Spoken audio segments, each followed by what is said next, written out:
राहुल गांधी डरपोक है। अगर उन्हें अपने एक्सपोज पे इतना ही भरोसा है तो वो जाके डिक्लेरेशन साइन क्यों नहीं कर देते। हमने भी एग्जैक्टली यही सोचा, बट फिर हमें पता चला कि ऐसी कोई भी ऑब्जेक्शन तभी इन्वेस्टिगेट की जाएगी अगर ये ऑब्जेक्शन वोटर लिस्ट निकलने के 30 दिन के अंदर किया जाए। 2024 लोकसभा इलेक्शन को 1 साल से ऊपर हो गया है, तो अब डिक्लेरेशन देके कोई फायदा नहीं। ऑल्सो इलेक्शन कमीशन ने राहुल गांधी को कहा कि अगर आपको इलेक्शन के रिजल्ट्स को क्वेश्चन करना है तो आपको हाई कोर्ट में एक पिटीशन देना होगा। बट गेस व्हाट, इस केस में ऐसा कोई भी पिटीशन इलेक्शन के 45 डेज के अंदर सबमिट करना होता है। और जैसा मैंने आपको कहा कि इलेक्शन को अब 1 साल से ज्यादा हो गया है, तो ये तरीका भी कोई काम का नहीं। राहुल गांधी ने कहा कि इलेक्शन कमीशन ने उन्हें डेटा डिजिटल फॉर्म में नहीं दिया, जिसके कारण उन्हें 6 महीने लग गए मैन्युअली ये गलतियां ढूंढने के लिए। जो काम करने के लिए राहुल गांधी और देश की दूसरी सबसे बड़ी पार्टी को 6 महीने लग गए, उस काम को शेखर भट्टाचार्य नाम के एक इंस्टाग्राम क्रिएटर ने कुछ ही घंटों में कर दिया। इन्होंने एक पोलिंग स्टेशन का सारा डेटा डिजिटाइज कर दिया और अपनी स्टोरी पे प्रोसीजर भी बता दिया। केशव वेदी नाम के एक इकोनॉमिक एक्सपर्ट से उन्होंने बात करते हुए ये भी बताया कि ये पूरा प्रोसीजर वो कांग्रेस के लिए और एफिशिएंट बना सकते हैं। कि अगर कांग्रेस का कोई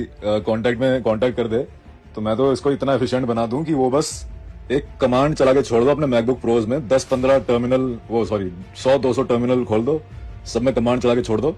at the end her constituency का डेटा आपके डेटाबेस में आगे सेव हो जाएगा। और शेखर ने ये पूरा काम इलेक्शन कमीशन का डेटा यूज करके ही किया। ये सेम काम कांग्रेस भी कर सकती थी, पर वही बात है ना कि आप जाग तो गए पर थोड़ी देर हो गई। अब सवाल ये है कि ये पूरी चीज सॉल्व कैसे हो सकती है। वेल, इसका एकलौता जवाब यही है कि अगर कोर्ट चाहे तो वो अपनी अंडरस्टैंडिंग यूज करके इस इश्यू पे एक्शन ले सकती है। इस प्रोसेस को लीगल टर्म्स में सुओ मोटो कॉग्निसेंस बोला जाता है, एंड इस प्रोसेस के लिए कोई भी ओथ या डिक्लेरेशन की जरूरत नहीं पड़ेगी। तो आपको क्या लगता है, क्या कोर्ट इस मामले की इंपॉर्टेंस समझ के खुद कुछ एक्शन लेगी, या फिर ये सब बस थोड़े दिनों की बात है और फिर हम सब इतने इंपॉर्टेंट डेमोक्रेटिक इशू को कुछ ही दिनों में भूल जाने वाले हैं जैसा हम करते आए हैं। आपको क्या लगता है, अपने ओपिनियंस हमें कमेंट्स में बताइए, एंड जल्दी से फॉलो कर दीजिए इंडिया इन लास्ट 24 आवर्स को।